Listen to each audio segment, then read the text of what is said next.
Guys, मैं मीनाक्षी कपूर एक बार फिर से हाजिर हुई हूँ आप सभी के समक्ष इस आशा में कि आप सभी सुखी होंगे और संपन्न होंगे। चलिए आज मैं आपके साथ में हमारी संस्कृति की जो धरोहर है उसके बारे में थोड़ी सी बात करना चाहती हूँ। जैसे कि पहले हमारे जो पूर्वज हुआ करते थे, राजे महाराजा हुआ करते थे, तो उस समय स्टड वेल बनाई जाती थी जिसे कि बावड़ी बोला जाता है। तो ये बनाई जाती थी, हमारे राजा बनाते थे और जो भी उस समय के जो भी संस्थापक होते थे, जो भी सम्राट होते थे, वो इन चीज़ों को बनाए जाते थे। और ये होती क्या है, ये एक तरीके के ना सीढ़ीदार कुएं होते हैं, ठीक है, जहाँ से कि हम स्टेप बाय स्टेप उतर के नीचे जाते हैं और वहाँ से महिलाएं जो हैं पानी भर के लेकर आती थी अपने रोज़मर्रा के जीवन यापन के लिए, ठीक है। तो ये जो होते थे स्टेप वेल, जिन्हें स्टेप वेल कहते हैं, जो बावड़ी होती है, इनको हर प्रदेश के अंदर, हर राज्य के अंदर इनको अलग अलग नाम से हम जो पुकारते थे। अब जो हमारी जनरेशन के लोग हैं उन्हें तो ये इनके बारे में मालूम होता है कि बावड़ी क्या होती है, लेकिन जो आज का जो युग है, आज का जो यूथ है, बहुत कम बच्चे जानते हैं ये चीज़ कि बावड़ी असल में होती क्या है, स्टेप वेल्स किसको बोला जाता है। हाँ ठीक है, हिस्टोरिकल प्लेसेस अब बन चुके हैं क्योंकि अब वो बावड़ियाँ जो हैं बंद हो चुकी हैं। अब वो सिर्फ एक अब वो हमारे सरकार के अंडर में आ चुकी हैं, तो अब वो एक हिस्टोरिकल प्लेस बन चुका है कि लोग वहाँ पर जाते हैं घूमने फिरने के लिए, अपना टाइम स्पेंड करने के लिए, ठीक है। तो लेकिन बच्चे फिर भी ये जानते नहीं हैं कि असल में इसका इस्तेमाल कहाँ होता था, इसको हम यूज़ कहाँ किया करते थे।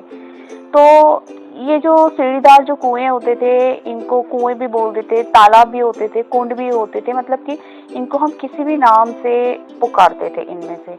और जो हमारे राजे महाराजे होते थे उनके ज़माने में जो ये बावड़ियाँ हुआ करती थी, ठीक है, बहुत सारे प्रांतों में, हर शहर के अंदर ये बनाई जाती थी और ये बहुत ही विशाल प्लेस के अंदर एक ज़मीन पर और उनको खुदाई करके जहाँ पर कि बारिश का पानी इकट्ठा हो सके और उसको जो है लोग यूज़ करते थे। मतलब कि उस ज़माने में भी, आज से 5000 वर्ष पहले कह लो, या जब से ये बावड़ियाँ यानी बनना शुरू हुई हैं, तब से यानी कि हमारी जो टेक्नोलॉजी है वो उसी ज़माने में कितनी हाई लेवल की थी, जिस समय पर कि कोई एजुकेशन नहीं थी, कुछ नहीं था।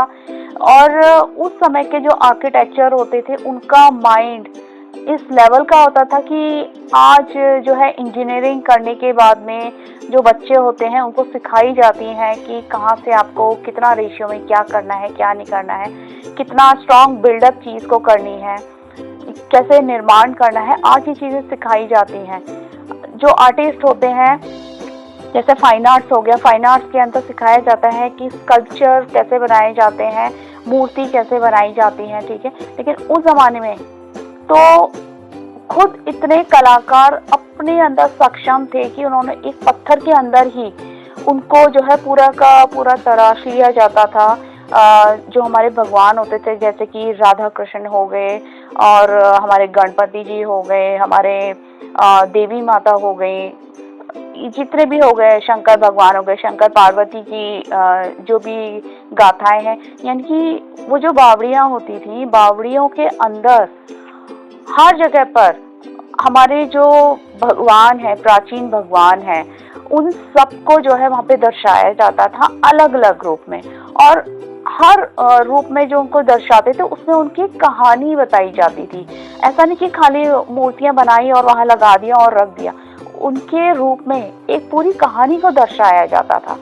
जैसे कि राधा कृष्ण हो गए, राधा कृष्ण की लीलाएं हैं उनको दर्शाया जाता था, या फिर किसी जगह पर हमारे शिव भगवान हो गए, हमारी पार्वती माता हो गई, और उनके प्रेम को दर्शाया जाता था। अगर कहीं पर, जैसे कि हमारे संस्कृति में जब हम पढ़ते हैं, हमारी हिस्ट्री पढ़ते हैं, तो उसके अंदर ये भी बताया जाता था कि किस तरीके से पार्वती माता और शिव भगवान जो है को 5 साल के लिए उन्हें अलग रहना पड़ गया था, ठीक है। तो उस काल का जो एक उनकी जो गाथा है उसको दर्शाया गया है कि उनका रूठना मनाना, मतलब हर एक छोटी छोटी बारीकियों पे ध्यान दिया गया है। और जो उस जमाने के जो शिल्पकार होते थे, उन्होंने पत्थर के अंदर हर एक छोटी से छोटी डिटेल को भी उसके अंदर भरा है। जैसे कि उनकी ना माथे की एक बिंदी है, तो बिंदी के अंदर भी अगर कोई नग लगा हुआ है तो उसको भी उन्होंने दर्शाया है। अगर किसी का हाथ है, हाथ के अंदर की जो लकीरें दिख रही हैं, उस लकीर को भी उन्होंने दर्शाया है। अगर उनका हाथ का कोई नाखून है, नाखून को भी दर्शाया गया है इतनी सुंदर तरीके से कि आज का जो जमाना है उनके साथ में जो है, मतलब उनके सामने आज के बड़े बड़े आर्टिस्ट, बड़े बड़े आर्किटेक्चर्स उनके सामने खड़े ही नहीं रह सकते हैं।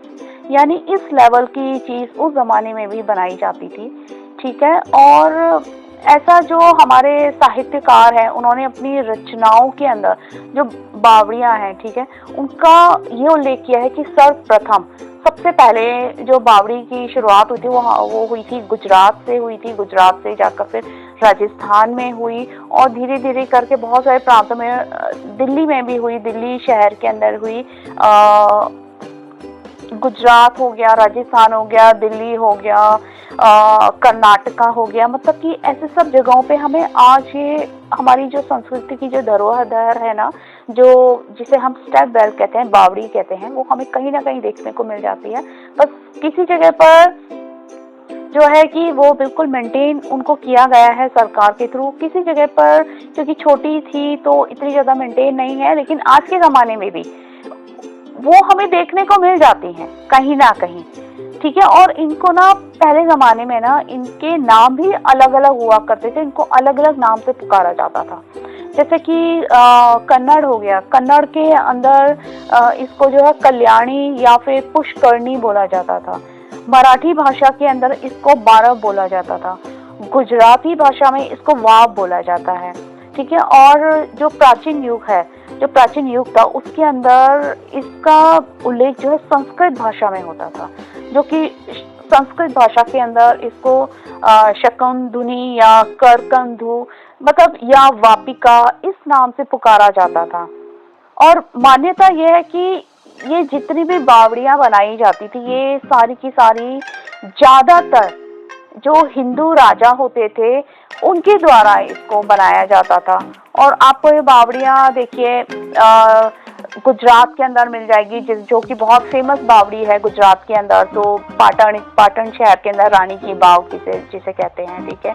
राजस्थान में आपको फतेहपुर शेखावटी की बावड़ी मिल जाएगी, दिल्ली में आपको अग्रसेन की बावड़ी मिल जाएगी, बूंदी में आपको जो है हांडी रानी की बावड़ी मिल जाएगी, ठीक है। राजस्थान में आपको प्रतापगढ़ में जो पुरानी बावड़ी है आपको वो भी वहाँ पे मिल जाएगी। चांद बावड़ी नाम से जो है आपको मिलेगी राजस्थान के अंदर, ठीक है। कर्नाटका में आपको पुष्करणी मिल जाएगी। बहुत सारी, आप कहीं भी चले जाओ, मतलब कि बहुत लंबी लिस्ट है, आप कहीं भी जाओ, जयपुर में, राजस्थान में, अहमदाबाद में, लखनऊ में, ठीक है। तो अब गांधीनगर है गुजरात के अंदर, जो गांधीनगर है वहाँ पर आपको अड़ालज की बाव मिल जाएगी देखने के लिए। फिर गुजरात के अंदर एक सूर्य कुंड है, सूर्य कुंड में आपको जो है मिल जाएगी, इस नाम की आपको एक बावड़ी मिल जाएगी गुजरात के अंदर। तो इसका जो बावड़ी का जो एक इतिहास है वो बहुत विशाल है। हम जितना इसके बारे में सर्च करते हैं, हम जितना इसके बारे में अपनी हिस्ट्री को पढ़ेंगे, उतना ही मतलब कि वो खुलती जाएंगे। बोलते हैं कि हर किताब के अंदर, हर पन्ने के अंदर, हर लाइन के अंदर, हर शब्द के अंदर जैसे एक कहानी होती है, इसी तरीके से हमारा जो हिंदुस्तान का जो इतिहास है वो इतना विशाल है कि वो आपको हर टॉपिक पर, हर मोड़ पे आपको देखने को मिल जाएगा। तो इसका तो डिटेल में मैं जो है अपना आर्टिकल लिखूंगी, आप वर्डप्रेस पे मेरे आर्टिकल को पढ़िए, ठीक है। और अभी मैं अपना टॉपिक यहीं पे बंद करती हूँ। अभी मैं आपके सामने और इसी तरीके के कुछ रोचक टॉपिक्स लेकर आऊँगी, जिस पे कि मैं कुछ अपनी तरफ से अपने विचार आपके सामने रखना चाहूँगी। तो चलिए, मुझे सुनने के लिए धन्यवाद। Thank you, God bless you all, take care, bye.